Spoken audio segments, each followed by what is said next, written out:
بسم الله الرحمن الرحيم.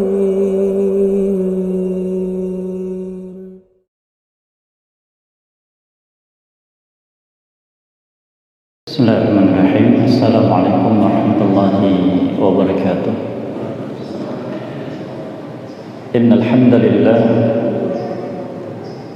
نحمده ونستعينه ونستغفره ونعوذ بالله من شرور أنفسنا ومن سيئات أعمالنا. من يهده الله فلا مضل له ومن يضلل فلا هادي له، وأشهد أن لا إله إلا الله وحده لا شريك له، وأشهد أن محمدا عبده ورسوله صلى الله عليه وعلى آله وأصحابه ومن تبعهم بإحسان إلى يوم الدين وسلم تسليما كثيرا.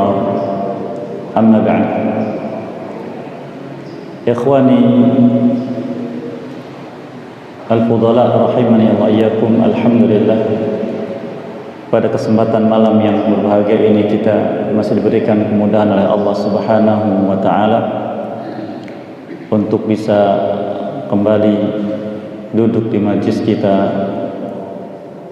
di masjid yang mulia ini, untuk bersama mengambil faedah dari petunjuk ayat-ayat Al-Quran guna melaksanakan apa yang mendatangkan ridha Allah dan menjauhkan kita dari azabnya. Kita masih bersama surat Al-Baqarah, dan malam ini insyaallah kita akan masuki ayat yang ke-80 sampai ayat yang ke-81.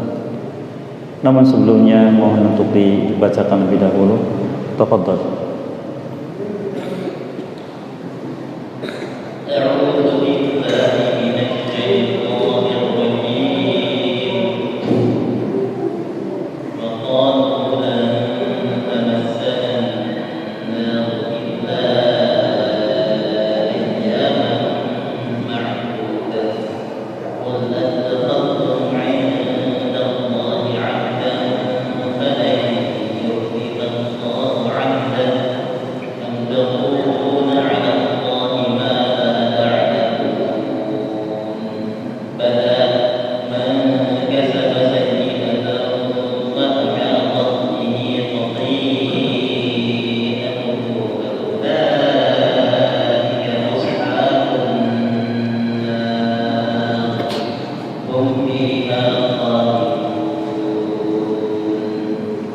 Barakallahu fiik.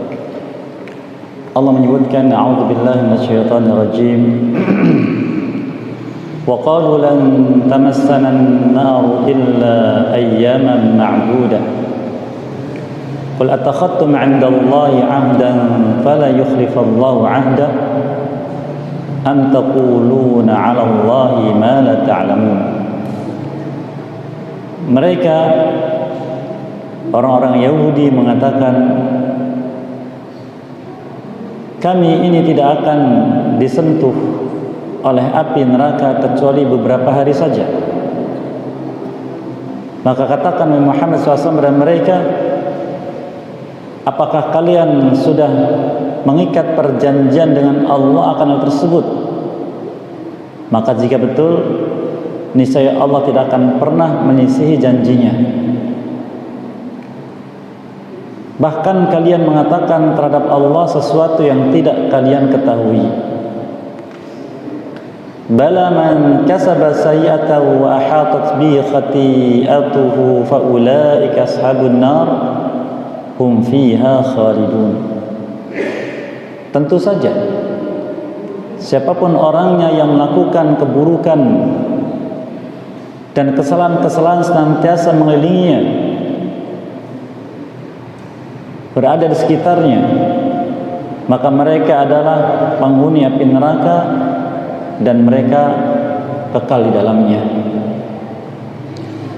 Ayat-ayat yang mulia ini menjelaskan dan berita dari Allah Azza wa Jalla tentang bagaimana sikap orang-orang Yahudi secara khusus dan ahli kitab secara umum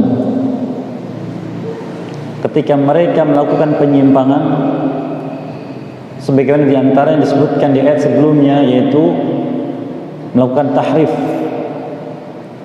perubahan ayat-ayat Allah dalam Taurat, menambahi dan mengurangi. Kemudian mereka mengatakan ini semua dari sisi Allah, di mana perbuatan itu perbuatan yang menyebabkan murka Allah Subhanahu wa taala. Dan Allah apabila murka, maka masukkan hambanya ke dalam azab, wal'adzubillah. Oleh karenanya Allah mengancam mereka dengan azab. Allah firmankan sebelumnya, fawailul lahum, maka wail bagi mereka. Ucapan wail, ucapan laknat. Bahkan sebagian dalam tafsir mengatakan wail adalah sebuah lembah dalam jahannam bagi mereka yang berbuat seperti itu. Namun ketika hati keras, telinga tertutup, mata dibutakan oleh Allah Azza wa Jalla, maka nasihat apapun tidak akan sampai, tidak akan diterima. Orang beriman apabila diancam, disebutkan tentang azab, disebutkan tentang api neraka, maka mereka akan takut dan bergetar. Bahkan mungkin sebagian mereka akan pingsan karena rasa takut yang begitu kuat terhadap satu negeri ini yang merupakan tempat dari azab Allah. Tapi mereka tidak. Bahkan mereka membantah, membalasi, kalaupun kami diazab, maka kami tidak akan diazab kecuali beberapa hari saja. Meremehkan, melecehkan azab Allah Subhanahu wa taala, menganggap ringan. Di sini faedah besar, dan ini yang sering Allah sebutkan berulang dalam kitabnya yang mulia. Demikian juga Nabi kita SAW dalam banyak riwayat hadis beliau tentang wajibnya beriman kepada Allah dan hari akhir. Lalu menyebutkan bagaimana wujud atau bentuk orang yang iman kepada Allah dan hari akhir. Iman kepada Allah menuntut hamba taat kepadanya. Iman pada hari akhir menuntut hamba takut dari azab Allah,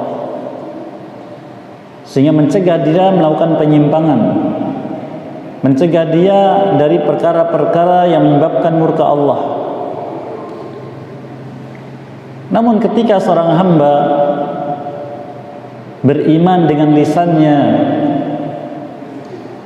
mengatakan iman dengan lisannya, tapi dia tidak kenal siapa Allah, dia tidak kenal tentang hari akhirat dan bagaimana kerasnya, pedihnya, dahsyatnya azab Allah, maka mereka meremehkan, maka mereka melecehkan.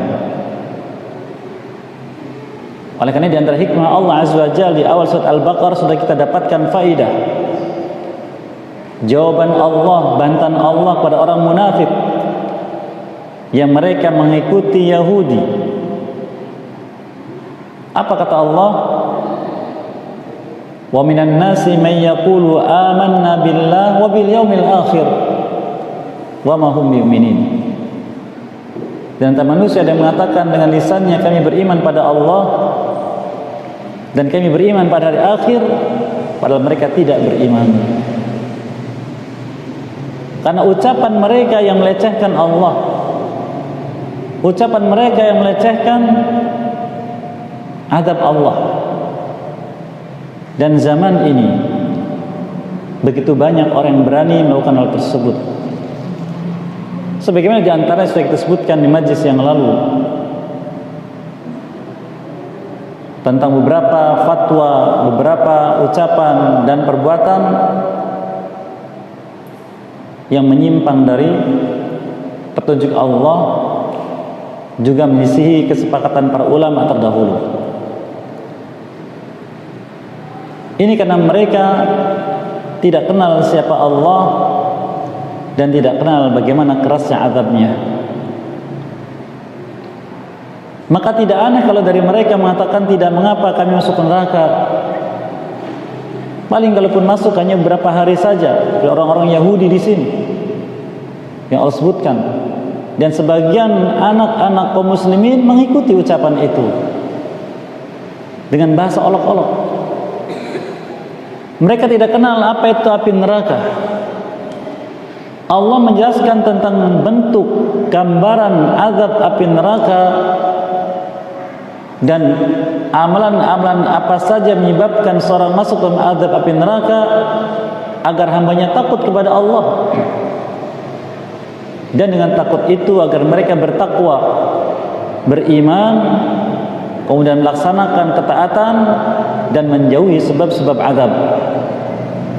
Sebagaimana hal itu Allah Ta'ala firmankan di surat Az-Zumar ketika Allah menyebutkan tentang sifat orang-orang yang merugi. Allah firmankan di ayat yang ke-15 dan 16, Qul innal khasirina alladhina khasiru anfusahum wa ahlihim yawmal qiyamah ala dzalika huwal khusranul mubin. Katakan Muhammad SAW pada mereka manusia, sesungguhnya orang-orang yang merugi adalah mereka yang merugi diri mereka sendiri dan pengikut-pengikut mereka pada hari kiamat. Ketahuilah, itulah kerugian yang nyata bagi mereka. Apa yang mereka dapat di akhirat, lahum min fawqihim dhulalun minan nar. Bagi mereka tumpukan api dari atas kepala mereka. Wa min tahtim dhulal, demikian juga dari bawah kaki mereka, dihimpit atas dan bawah. Apakah maksud Allah menyebutkan tentang jenis adab seperti ini? Allah katakan, zalika yukhawwifullahu bihi ibadah. Demikianlah Allah menjelaskan agar para hambanya semua takut kepada Allah. Maka Allah seru, ya ibadi fattaqun, wahai hambaku bertakwalah kalian kepada Allah, kan hanya takwa yang bisa menghindarkan dari azab. Demikian juga Allah Azza wa Jalla menjelaskan tentang lamanya satu hari di dalam api neraka. Satu hari di dalam api neraka. Allah Ta'ala firmankan di surat Al-Ma'arij di ayat yang keempat, ta'rujul malaikatu warruhu ilaihi fi yaumin kana miqdaruhu 50 alf sanah. Para malaikat dan ar-ruh, yaitu Jibril alaihi salam, naik ke atas dalam satu hari saja mereka tempuh, yang kadarnya bila dihitung dengan perhitungan tahun manusia itu selama 50.000 tahun. Jadi satu hari di akhirat sama dengan 50.000 tahun. Yang kata orang-orang ahli kitab dalam ayat tadi, lan tamassanan nar illa ayyama ma'dudah, kalaupun kami harus diadab dalam api neraka maka tidak akan diadab kecuali beberapa hari saja. Ini pelecehan, meremehkan. Mereka tidak tahu kalau satu hari di akhirat, di harinya Allah Azza wa Jalla, itu sama dengan 50.000 tahunnya manusia. Sanggup atau tidak? Maka demikianlah ketika manusia tidak kenal hakikat dari hari kiamat, hakikat dari azab api neraka, sehingga melecehkan, menganggap remeh, maka tidak pantas. Lalu bagaimanakah jenis azabnya, gambaran dari Allah Azza wa Jalla? Allah sebutkan makanan yang Allah berikan pada mereka, kepada ahli neraka, seperti yang Allah firmankan di surat Ad-Dukhan di ayat 43 sampai ayat 46. Inna syajarataz zaqqum ta'amul athim kal muhli yaghli fil butun kaghalyil hamim. Sesungguhnya dalam api neraka ada satu pohon namanya zakum. Pohon itu makanan bagi para pendosa, pelaku dosa di dunia, yang dia itu kal muhli, kata Allah. Kal muhli, perumpamaan dari Allah Azza wa Jalla, yaitu buah yang dimakan langsung cair, yang mendidih dalam perut seperti mendidihnya air yang panas. Ketika makanan yang cair mendidih di perut itu, apa yang terjadi dalam perut? Maka Allah Azza wa Jalla menyebutkan apa yang terjadi dalam perut manusia ketika makan makanan tersebut. Allah Azza wa Jalla menyebutkan sifatnya dalam surat Muhammad SAW tentang hal tersebut, tentang bagaimana jenis azabnya, di ayat yang ke-15. Kaman huwa khalidun finnar wa suqu ma'an hamiman faqatta'a am'a'ahum. Seperti halnya orang yang kekal dalam azab api neraka, ketika mereka diberi minum oleh Allah dengan air yang panas, maka terputus-putuslah usus-usus perut mereka. Demikian juga Allah sebutkan di surat Al-Ghashiyah. Allah firmankan tentang orang yang masuk dalam azab api neraka, apa yang mereka dapatkan dari ayat yang kelima, tusqa min ainin aniyah. Mereka di sana diberi minum dari mata air yang disebut dengan ainin aniyah. Airnya sangat panas mendidih. Laisa lahum ta'amun illa min dhari'. Dan mereka tidak diberi makan kecuali dengan makanan dari dhari'. Apa itu dhari'? Yaitu buah dari pohon berduri, itu zakum tadi. La yusminu wa la yughni min ju'. Yang bila dimakan tidak membuat gemuk, tidak juga menghilangkan rasa lapar. Itu jenis azabnya. Demikian juga Allah Ta'ala menjelaskan tentang mereka pun diberi pakaian oleh Allah Subhanahu wa Ta'ala.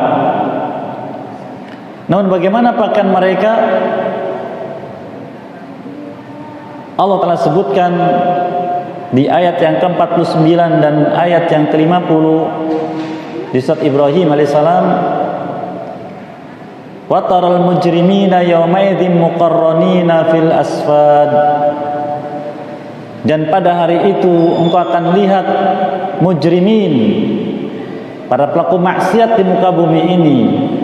Di akhirat Allah menyebutkannya muqarranina fil asfad, dibelenggu dengan rantai-rantai dari api. Sarabiluhum min qatiran wa taghsha wujuhahum nar. Dan mereka diberi pakaian yang terbuat dari qatiran, aspal cair yang sangat panas, dan wajah mereka dijerembabkan ke dalam api. Dan mereka di sana tidak pernah istirahat dari azab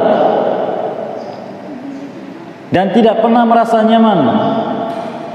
Sebagaimana hal itu Allah Ta'ala firmankan di dalam surat Al-Waqi'ah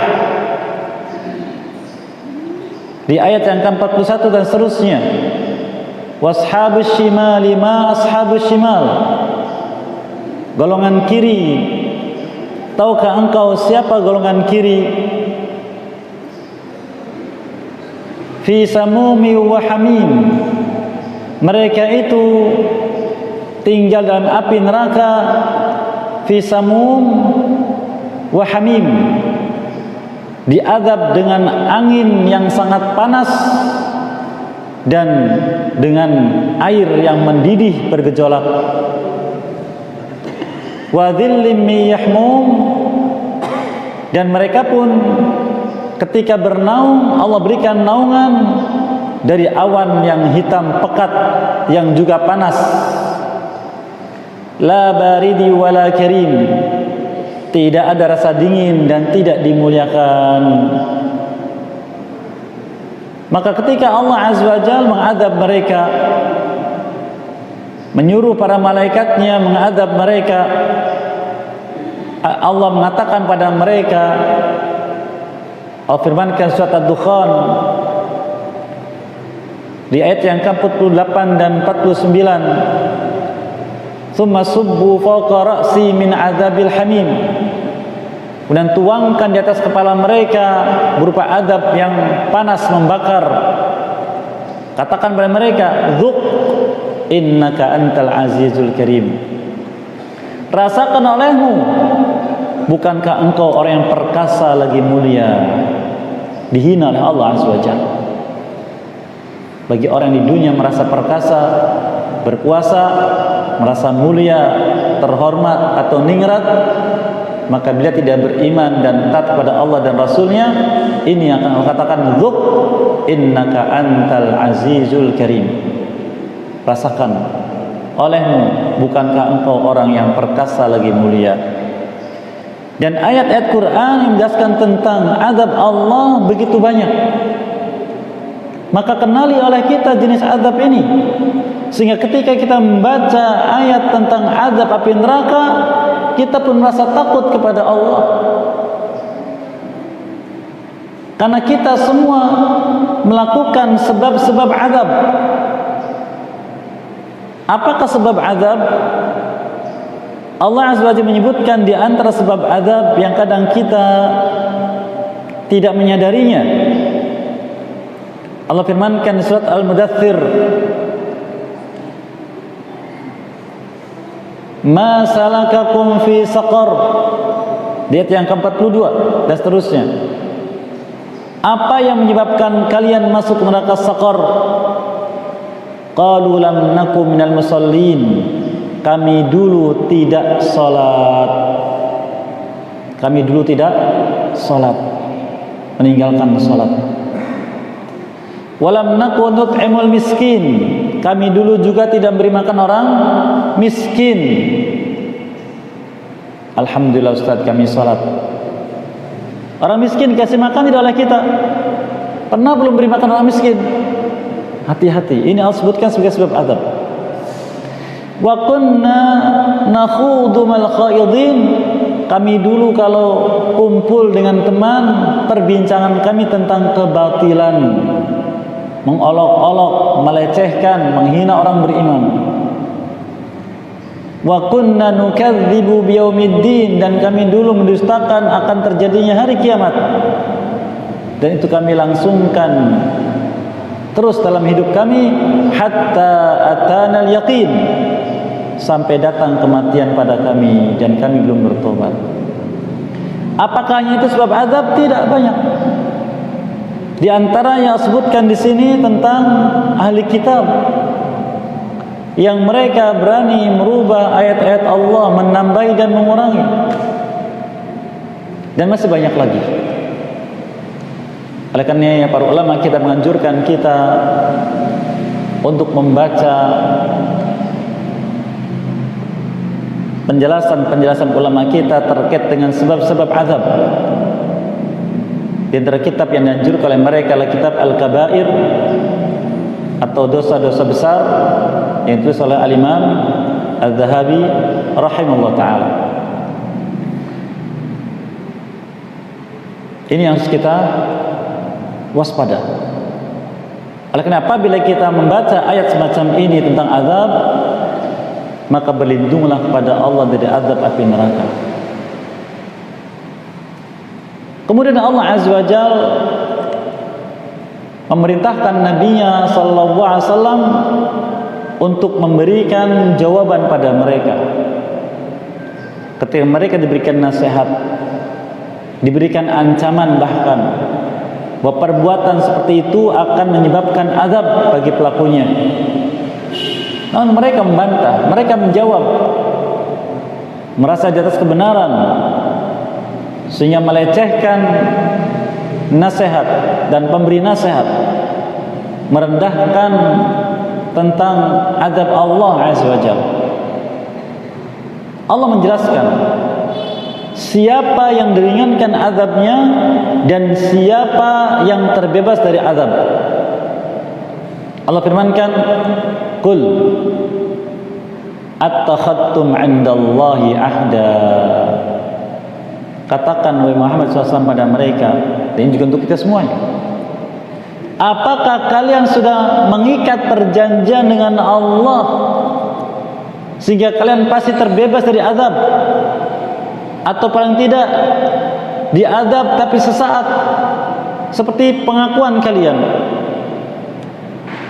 Apakah al-ahdu di sini ikatan perjanjian dengan Allah Azza wa Jalla? Kita sudah mendapatkan faedah di ayat yang ke-40 ketika Allah Azza wa Jalla juga menyeru Bani Israel, "Ya Bani Israel, adhkuru ni'mati allati an'amtu 'alaikum wa aufu bi'ahdi ufi bi'ahdikum wa iyaya farhabun." Wahai Bani Israel, ingat-ingat oleh kalian nikmat yang kuberikan pada kalian, kemudian tunaikan janji kalian kepadaku. Aku pasti tunaikan janjiku kepada kalian, dan kepadakulah kalian hendaknya takut. Di sini Allah Azza wa Jalla menjelaskan bahwa Allah Azza wa Jalla akan berbuat sesuatu pada hambanya tergantung dari perbuatan hamba. Ufi bi'ahdi, ketika kalian katakan aufu bi'ahdi ufi bi'ahdikum, tunaikan janji kalian kepadaku, aku tunaikan janjiku pada kalian. Inilah yang kemudian kata ulama, al jazau min jinsil amal. Balasan yang Allah berikan pada hamba sesuai dengan kadar amalnya. Dan di antara hikmah Allah Azza wa Jalla, setelah Allah menyebutkan aufu bi'ahdi ufi bi'ahdikum, ditutup dengan wa iyaya farhabun. Hendaklah kalian takut kepadaku, lari dari azabku. Kemana? Kepada Allah. Allah firmankan di surat Az-Zariyat, "Fafirru ilallah inni lakum minhu nadhir mubin." Larilah kalian dari azab Allah kepada Allah, sehingga aku ini bagi kalian pemberi peringatan yang keras akan azabnya Allah. Maka tidaklah ada yang menyelamatkan hamba dari azab Allah kecuali Allah Subhanahu wa taala. Dengan cara bagaimana? Kembali kepada Allah. Oleh karenanya Allah Jalla wa Ala menyebutkan syarat agar seorang dimaafkan oleh Allah, agar hamba dibebaskan dari azab. Ada 3 syarat. Kalau seorang dari kita ingin terbebas dari ancaman azab Allah Azza wa Jalla, sebagaimana itu Allah sebutkan di surat Az-Zumar. Allah firmankan di surat Az-Zumar di ayat yang ke-53 sampai 55. Allah firmankan, "Qul ya ibadiyalladzina asrafu ala anfusihim la taqnatu min rahmatillah innallaha yaghfirudz dzunuba jami'a innahu huwal ghafurur rahim."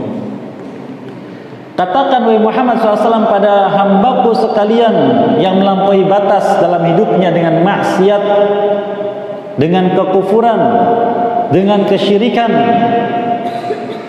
bahwa Tuhan mereka Allah berkata pada mereka. Sehingga kata sebagian ulama, seakan-akan ayat ini Allah sedang bicara pada kita langsung ketika kita bacanya. Apa kata Allah? Ya ibadi, wahai hambaku sekalian. Langsung Allah sebut. Siapa? Alladzina asrafu ala anfusihim. Kalian semua yang hidupnya di muka bumi ini melampaui batas dengan maksiat, dengan perbuatan dosa, dengan kekufuran, dengan kesyirikan dan sebagainya.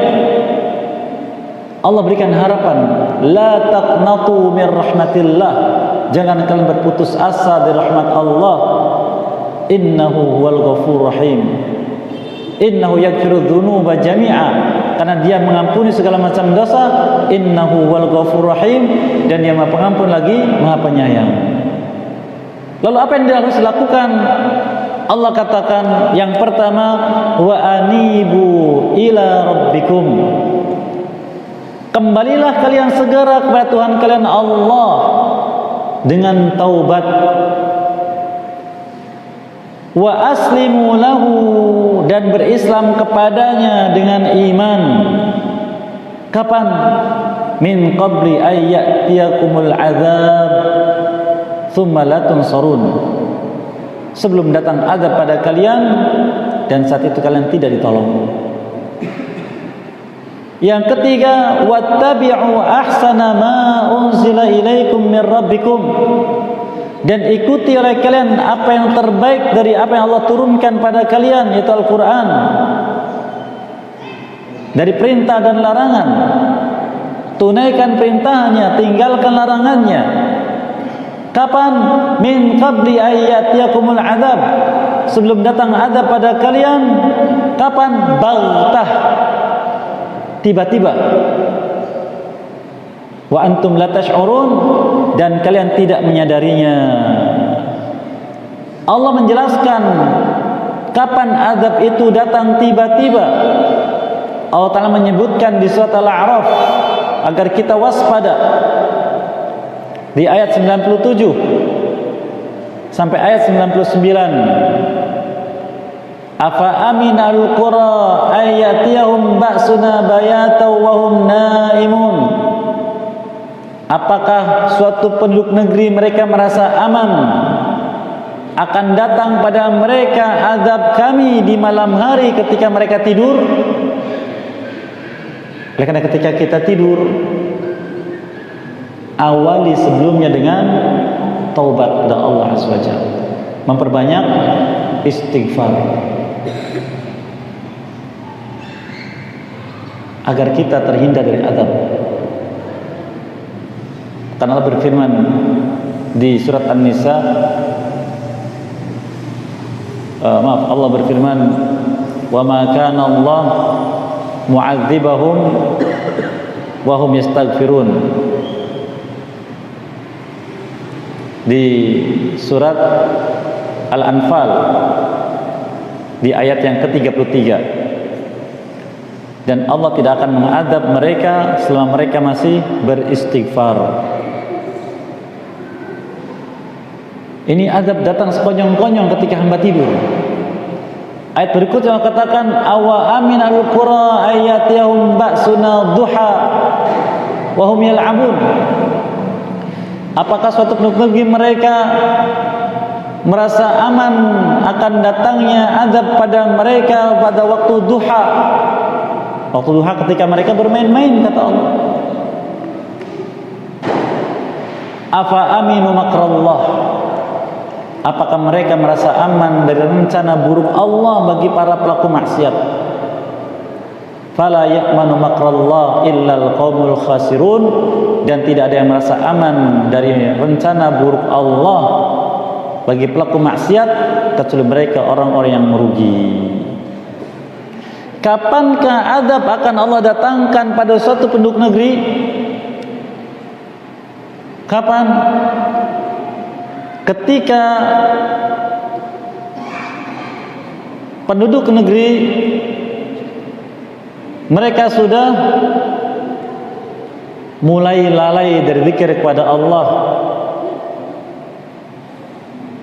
sebagaimana Allah Ta'ala sebutkan dalam surat Al-Isra di ayat yang ke-16, wa idza aradna an nuhlika qaryatan amarna mutrafiha fafasaqu fiha fahaqqa 'alaiha al-'adzab fahaqqa 'alaiha al-qaul fadammarnaha tadmira. Ketika kami, kata Allah, ingin menghancurkan, ingin membinasakan suatu negeri,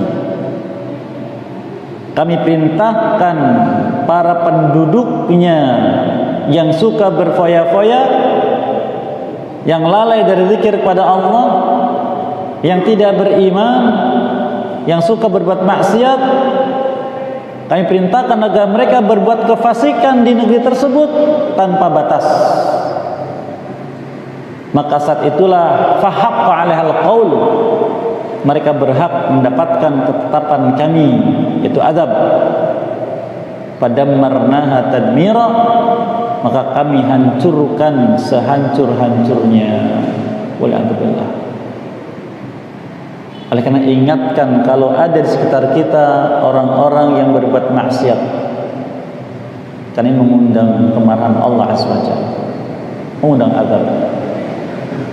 Lalu bagaimanakah bentuk azab yang Allah ancamkan tersebut? Allah Subhanahu wa taala menyebutkan di antara jenis azab yang Allah akan timpakan pada suatu kaum dengan berbagai macam,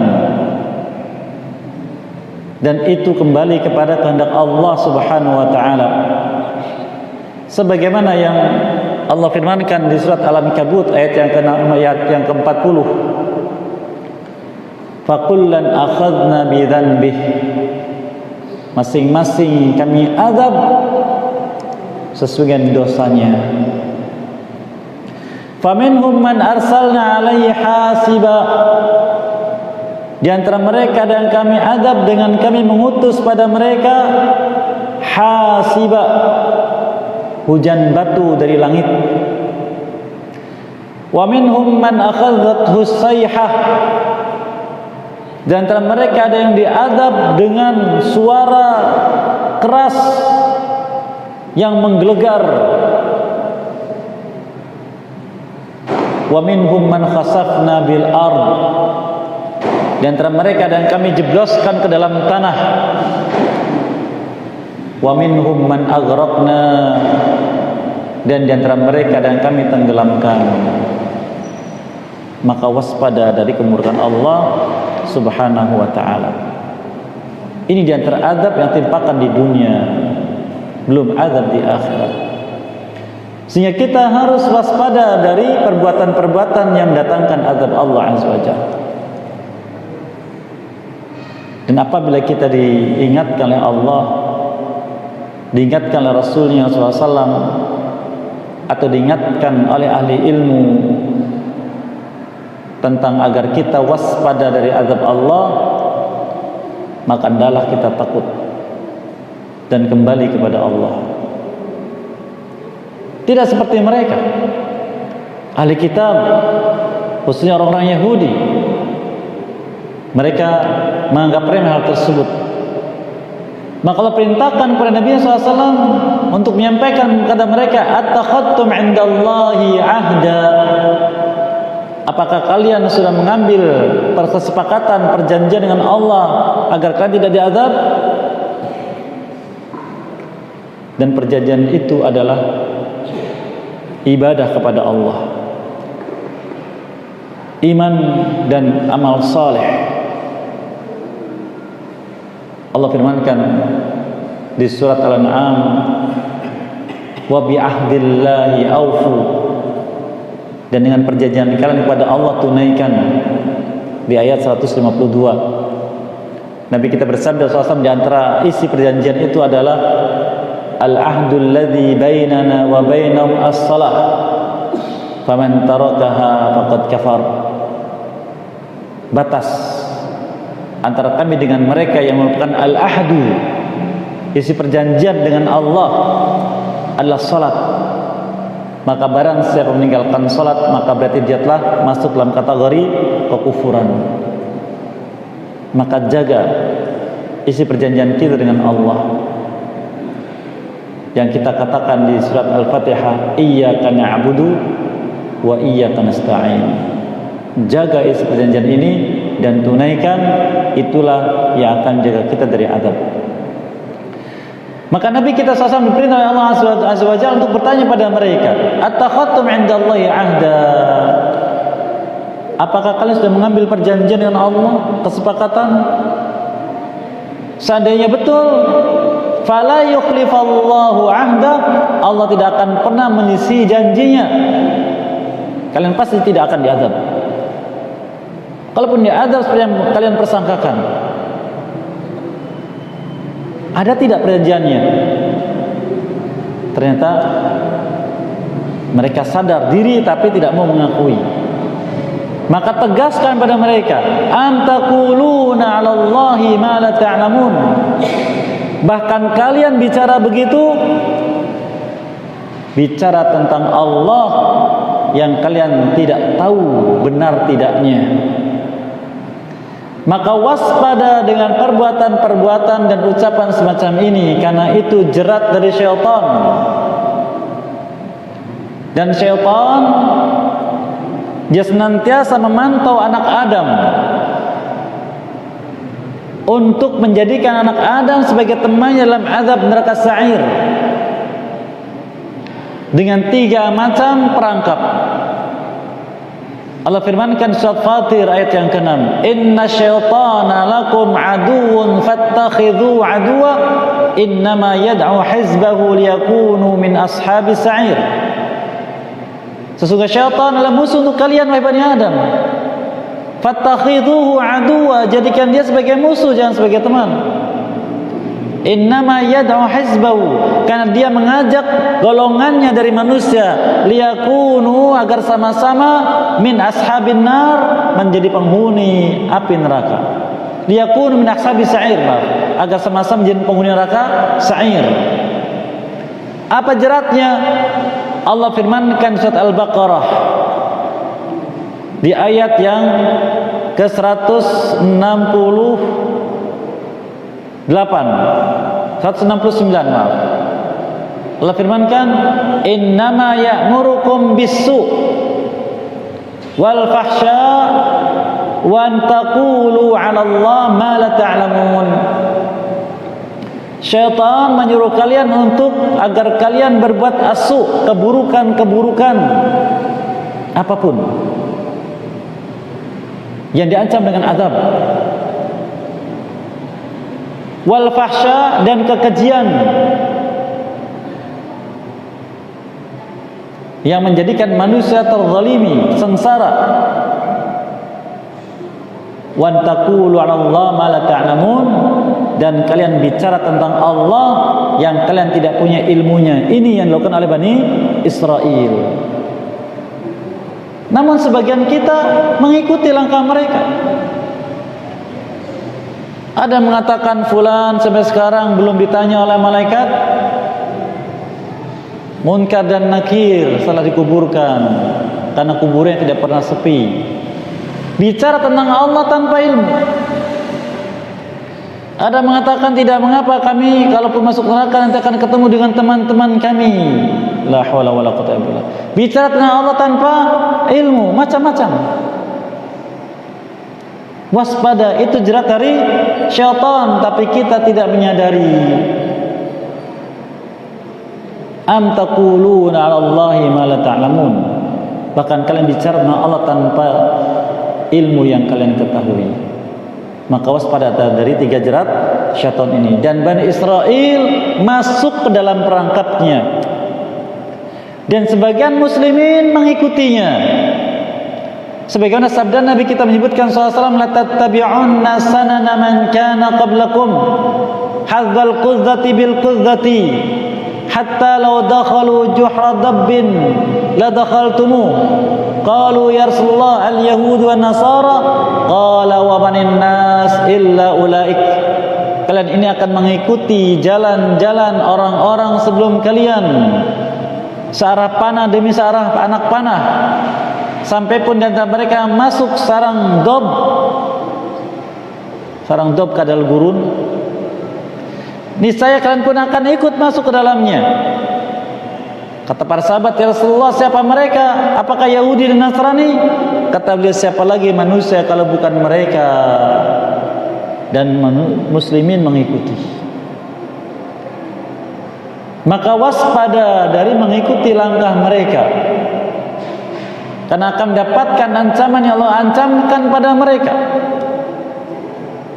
Dan pada hari-hari ini tidak sedikit kaum muslimin terjerat oleh hal tersebut, menganggap remeh untuk ikut serta dalam perayaan-perayaan mereka, ikut mendukung, ikut bersenang-senang dan sebagainya.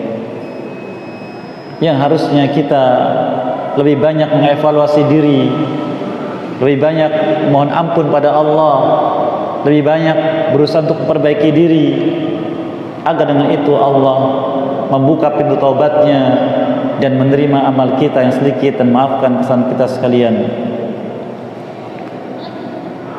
Kemudian Allah Azza wa Jalla menyebutkan di ayat berikutnya tentang apa yang akan Allah berikan atau bagaimana sikap Allah kepada orang-orang yang berbuat perbuatan mereka, yang akan kita ambil insya faedahnya setelah adzan Isya. Dipersilakan maaf. Baik, kita lanjutkan sedikit lagi. Allah berfirman, a'udzubillahi minasyaitonir rajim, bala man kasaba sayyi'atan wa hatat bi khati'atuhu fa ulaika ashabun nar hum fiha khalidun. Tentu saja jawaban dari Allah Azza wa Jalla kepada Bani Israel yang menganggap remeh tentang azab api neraka. Tentu saja tidak seperti yang kalian persangkakan.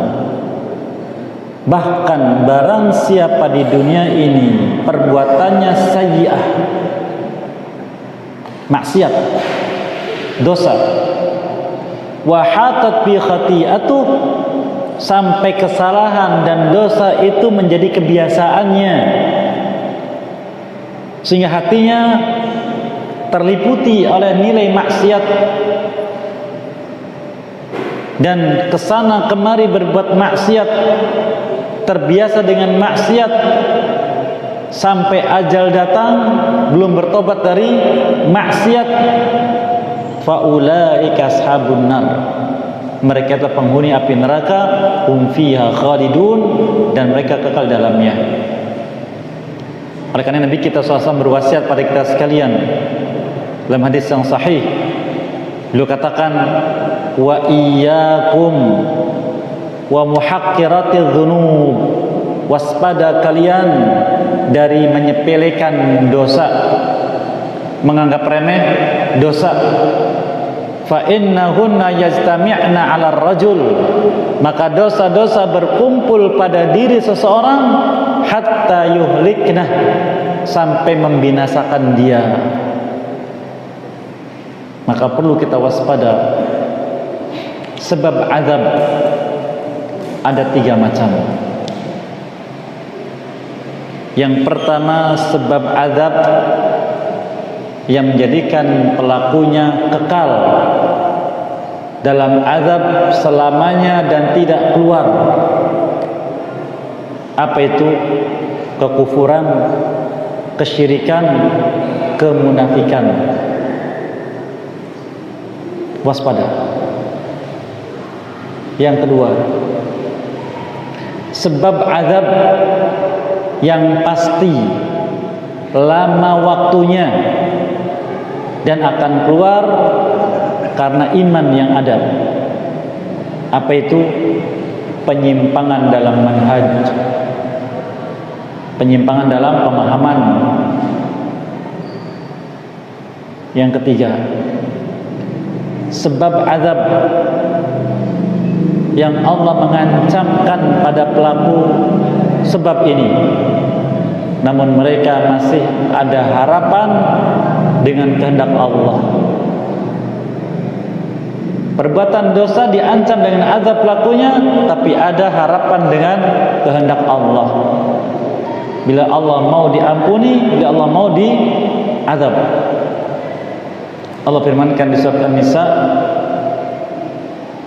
"Innallaha la yaghfiru an yushraka bihi wa yaghfiru ma duna dzalika liman yasha." Sehingga Allah tidak mengampuni dosa syirik dan mengampuni dosa selainnya bagi yang dikehendaki. Bagi yang tidak diampuni, diazab dulu. Maka waspada dari 3 jenis dosa tersebut. Dan apa yang dilakukan oleh Bani Israel tadi, itu yang pertama, waspada. Semoga Allah SWT senantiasa melindungi kita dari segala sebab azab, memaafkan kita dari kesalahan-kesalahan kita, dan mengampuni dosa-dosa kita, dan membimbing kita kepada jalan yang lurus, dan berikan taufik dan hidayahnya dalam apa yang kita lakukan sehingga terjauh dari penyimpangan. Wallahu a'lam bishawab. Barangkali ada yang menyampaikan sesuatu, maka dipersilakan. Fadhal, ada 1, 2, 3.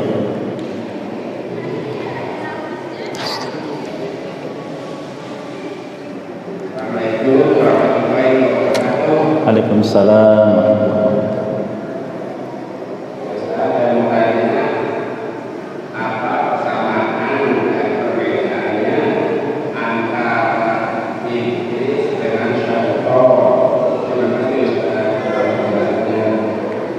Baik, barakallahu. Iblis adalah nama yang Allah berikan untuk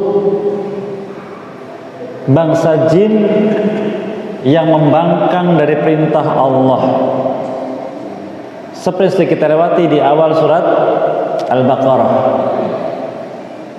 Dan Allah Ta'ala menyebutkan tentang mereka di dalam surat Al-Kahfi, ketika Allah menyebutkan tentang mereka, Allah katakan illa iblis, kecuali iblis, dan dikatakan wa kana minal jin, dan dia itu dari bangsa jin. Adapun syaitan awalnya adalah sifat untuk makhluk Allah yang selalu membangkang dari perintahnya, melanggar larangannya, tidak mau taat, dan mengajak atau menghalangi makhluk dari ketaatan kepada Allah, dan mengajak pada kemaksiatan sifat. Ketika sifat ini melekat sehingga menjadi nama, dan syaitan yang pertama adalah iblis. Kemudian muncul syaitan-syaitan yang lain yang memiliki sifat seperti itu, baik dari bangsa jin atau dari bangsa manusia, yang Allah firmankan di surat An-Nas tentang syaitan, ya, min syarril waswasil khannas alladzi yuwaswisu fi sudurin nas minal jinnati wan nas, yang selalu bisikan pada manusia keraguan, kekufuran, kemaksiatan. Siapa mereka? Dari bangsa jin dan bangsa manusia. Itu kesamaan dan perbedaannya. Maka iblis disebut dengan syaitan. Dan siapapun yang perbuatannya, sifatnya mengikuti iblis, disebut juga dengan syaitan, baik dari bangsa manusia atau bangsa jin. Wallahu a'lam.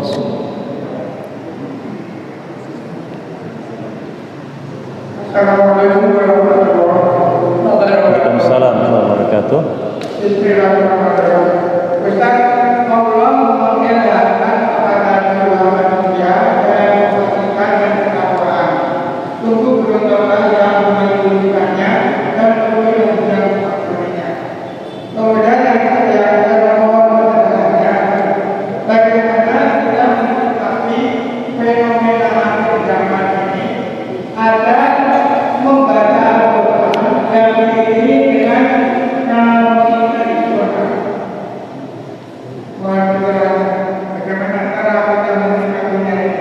Baik, barakallahu fikum.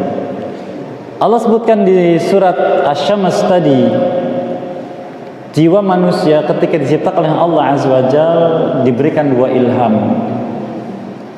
Dan pertama katakan fa'alhamaha fujuraha wa taqwaha. Yang kedua, diilhamkan pada jiwa manusia kefajirannya, kecenderungannya pada maksiat, baru setelah itu pada ketaatan. Karena jiwa manusia bila ditinggalkan begitu saja, tanpa dididik, tanpa diajari, tanpa diarahkan, maka cenderungnya pada maksiat. Allah firmankan surat Yusuf alaihissalam, inna nafsa la'ammaratun bisu. Jiwa manusia cenderungnya kepada keburukan. Allah katakan qad aflaha man zakkaha. Pasti beruntung orang yang mau mendidik jiwanya, mengarahkan jiwanya untuk mengikuti ketakwaannya. Karena orang menjadi baik, jiwa menjadi benar, menjadi saleh dengan dididik ilmu agama, ditanamkan iman, dibiasakan amal saleh dan adab-adab Islami. Maka ketika itu tidak dilakukan, jiwa manusia dibiarkan berkembang sesuai dengan keinginannya, hawa nafsunya, kemudian bertemu dengan bisikan syaitan dan ajakan syaitan yang memberikan kamuflase, tipuan berupa seni, berupa keindahan, berupa ijtihad, berupa macam-macam. Jiwa suka, hawa nafsu suka, sehingga dipadukan dan berprasangka baik. Oleh karena kita pernah sebutkan bahwa perbedaan beragamanya ahli ilmu dan ahli iman dengan ahli penyimpangan, bahwa ahli ilmu dan ahli iman beragama tegak di atas wahyu, kitab Allah dan sunnah Rasulnya SAW, dan melaksanakannya sesuai dengan apa yang Allah mau. Adapun mereka beragama dengan hawa nafsu dan melaksanakannya dengan keinginan diri. Allah firmankan menyebutkan tentang orang-orang kafir Quraisy, menyebutkan iyattabi'una ila dhann dalam surat An-Najm, iyattabi'una ila dhann wa ma tahwal anfus. Mereka itu tidaklah mengikuti hal tersebut melainkan dhann, prasangka saja, bukan dalil, bukan kitab, bukan sunnah, bukan wahyu, tapi prasangka hati. Wa matahwal anfus, dan apa yang diinginkan oleh jiwa, sehingga berbuat apapun. Salat dengan bahasa kita, Allah Maha Besar, sebagainya, itulah mereka. Karena keluar dari petunjuk wahyu, keluar dari maunya Allah, sehingga harus diarahkan dengan ilmu dan iman. Wallahu a'lam. Fadhal. Assalamualaikum warahmatullahi wabarakatuh. Waalaikumsalam. Saat ini banyak sekali komunitas-komunitas yang mencoba untuk keluar dari terkait dengan dosa riba, baik itu para pekerja maupun masyarakat yang pernah kerja. Yang ingin saya tanyakan, bagaimana taubat bagi para pekerja, bagi para pekerja yang terkena riba, bagaimana taubatnya kaitannya dengan dosa yang pernah mereka lakukan jika mereka telah bertobat, dan juga kaitannya dengan harta yang dulu pernah mereka dapatkan. Mohon penjelasan. Jazakallahu khairan. Barakallahu fikum. Tentang masalah ini Allah Subhanahu wa taala menyebutkan penjelasan riba panjang di akhir dari surat Al-Baqarah. Allah Azza wa Jalla menyebutkan sebelumnya tentang orang-orang yang berbuat riba. Di antara disebutkan di surat Al-Baqarah ayat 278, ya ayyuhalladzina amanu taqullaha wa dharu ma baqiya minar riba in kuntum mu'minin. Wahai orang yang beriman, bertakwalah kalian kepada Allah dan tinggalkan apa yang tersisa dari riba jika kalian beriman. Tinggalkan dari riba, tinggalkan apa yang tersisa dari riba jika kalian beriman. Demikian juga tentang hal tersebut Allah sebutkan di ayat sebelumnya, di ayat 275, faman ja'ahu mau'izatun mir rabbi fantaha falahu ma salaf wa amruhu ila Allah. Maka barang siapa yang datang padanya nasihat dari Tuhannya, penjelasan tentang haramnya riba, maka dia berhenti, maka untuknya apa yang telah lalu dari apa yang dihasilkan dari riba, dan urusannya kembali kepada Allah. Sehingga ulama umumnya berfatwa, bagi mereka yang bermuamalah dengan riba kemudian bertaubat, maka saat itu dia berhenti, dan apa yang sudah lewat tidak masalah. Yang belum terjadi jangan dilakukan. Sehingga siapapun yang berhenti dari muamalah riba, termasuk yang bekerja di lembaga-lembaga riba, ketika dia tahu ilmunya nasihat dari Allah Azza wa Jalla akan haramnya riba, berhenti, maka yang sudah lewat itu Allah maafkan, kata sebagian ulama. Falahu ma salaf, baginya apa yang sudah lewat. Yang belum terjadi maka jangan dilakukan. Demikian. Kemudian setelah itu, setelah bertaubat, wajib untuk mendampingi diri dengan ilmu. Bila tanpa ilmu akan goyah dan kembali kepada sebelumnya. Yang kedua, didampingi oleh ahli ilmu, karena manusia butuh pendampingan. Bila tidak, akan terbawa lagi oleh teman-temannya. Dan yang ketiga, bergaul dengan orang-orang yang berilmu, sehingga dia akan termotivasi oleh mereka yang berilmu, sehingga dia lupakan masa lalunya dan mengisi hari-harinya dengan ketaatan kepada Allah Azza wa Jalla. Wallahu a'lam. Satu lagi barangkali. Assalamualaikum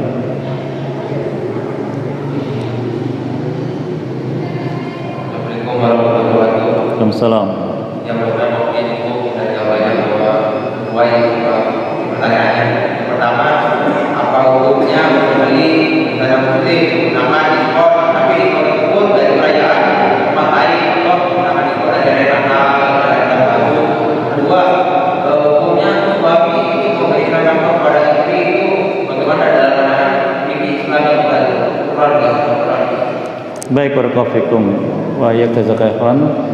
Terkait dengan memanfaatkan diskon terkait dengan munasabah, yaitu dalam rangka peringatan hari besar non muslim, apabila memang dia ketahui ini dalam rangka hal tersebut, ulama umumnya mengatakan tidak boleh, karena itu masuk dalam kategori berperan serta dalam meramaikan kegiatan mereka.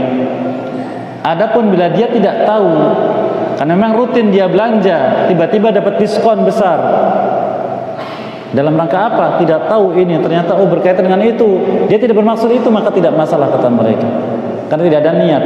Kembalinya kepada innamal a'malu binniyat, amal tergantung pada niatnya. Yang kedua, suami wajib memberikan nafkah. Saya sebutkan dalam surah An-Nisa, ar-rijalu qawwamuna 'alan nisa, laki-laki pemimpin bagi wanita dengan nafkah yang mereka berikan pada istri, maka suami wajib memberikan nafkah dari yang halal. Maka apabila memberikan nafkah dari yang haram, maka dia telah memberikan api kepada istri dan keluarganya, dan dia bertanggung jawab akan hal tersebut. Dan bagi mereka dimaafkan kata sebagian ulama, karena mereka tidak punya kemampuan. Wallahu a'lam bishawab. Apa yang bisa diberkahi dan mudahkan bisa mengamalkannya, apa yang perlu memaafkan dan diampuni oleh sekalian. Wassalamualaikum Muhammadin wa ala alihi washabbihi ajmain. Alhamdulillah alamin. Subhanakallahumma hamdika asyhadu an la ilaha illa anta astaghfiruka wa atubu ilaik. Assalamualaikum warahmatullahi wabarakatuh.